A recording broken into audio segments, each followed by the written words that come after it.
Welcome to Vaping Zone University. Today's Vaping 102 class is about the CE4 clearomizer. We'll go over kind of how it works, how to fill it, and how to vape. So let's get started.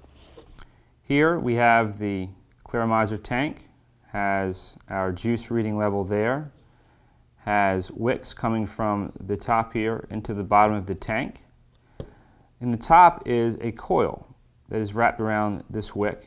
And the trick is we want to get this wick saturated fully with e-liquid and give it enough time to where that liquid feeds into the coil and gives us good vapor and doesn't burn. Now we take off the top cap. It's important that you never screw the top cap back on too tightly, because that will choke, as you can see, that windpipe that feeds from where the coil is. So let's give it a quick fill. We take our favorite e-liquid and hold the tank at a 45-degree angle. Take our juice bottle with the tip just inside the tank, and very slowly. Patience is rewarded. We fill the tank, making sure we fully saturate the wicks on both sides. So it's good to give the tank a spin to make sure you get the wicks on the other side fully saturated with liquid.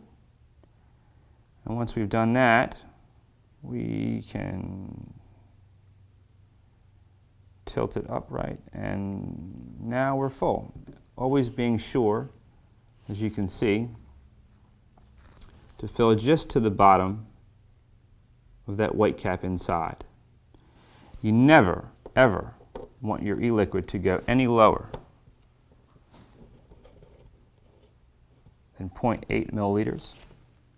If you do, you can see there on the tank where 0.8 is. If you do, you're going to have problems feeding that liquid through those wicks and into the coil, and you'll get a very burnt taste, and it won't be enjoyable.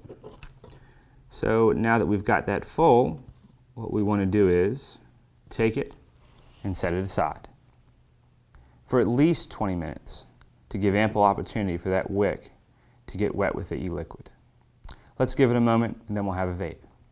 Okay, so now we have our CE4 full with e-liquid, and it's had the opportunity to sit for a few minutes and soak that up into the coil. We want to put it onto the battery, remembering always only finger tight, never over tighten. When you over tighten, it will restrict the airflow and cause flooding, which always leads to a bad vape. So when vaping, we remember it's not like smoking an analog cigarette. It's more like taking a sip out of a straw. So we press the button, make sure we're on, take a sip.